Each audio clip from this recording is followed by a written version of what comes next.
তো আমার বোন শাবনূর গরিবের সংসার। শাবনূর বোন আমার দেখি এত সুন্দর করে পোলট্রির মাংস রান্না করে আমাকে। তো আজকে আমি কি রান্না করলাম, আমার ছেলেটার রান্না হয়ে গেছে আর আমার রান্না এখনো হয়নি।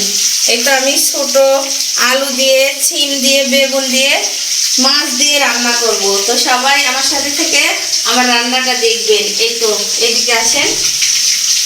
এই তো আমার ছেলেটার জন্য আমি রান্না করছি পোলট্রির গোস্ত ভেজা নিয়েছি, একবারে ভাজা নিয়ে রান্না করলাম। মানে আমার ছেলেটার জন্য। আমার ছেলেটা আবার মাছ খায় না, শুধু মুরগি আর মানে গোস্ত আর ডিম খায়।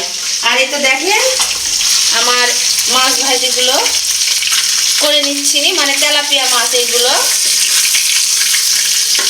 মাছ দিয়েই ওই ছিম আলুগুলো রান্না করব। আজকে কিন্তু আমার রান্না করা অনেকটাই লেট হয়ে গেছে।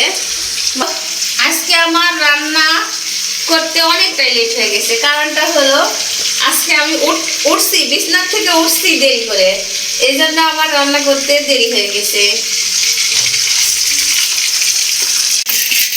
তো এই জিরাগুলো আমি ওই মুরগির মাংস দিব, এই জন্য জিরা ভেজে নিচ্ছি।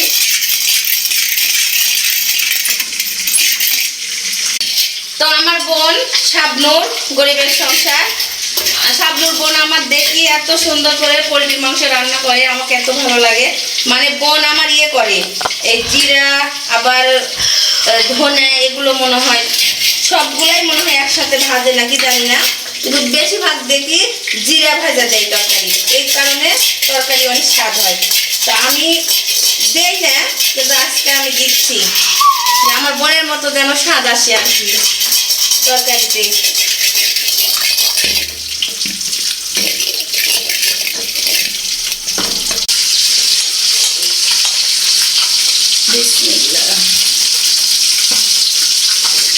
জিরা ভাজাগুলো তরকারি দিয়ে দিচ্ছি।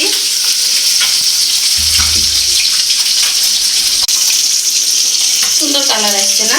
হ্যাঁ। এই তো এখন নাড়া জলকে সুন্দর করে এগুলো মশলাগুলো ইয়ে করে দেওয়া হবে। আমি আবার কাউকে রান্না শিখাইনি, কিন্তু আমি যা রান্না করতেছি আপনাদের শেয়ার করতেছি আর কি, যেহেতু আমি ডেইলি ব্লগ করি এই কারণে আপনাদের মাঝে শেয়ার করি, যেহেতু আমার প্রতিদিন ভিডিও ছাড়তে হয়।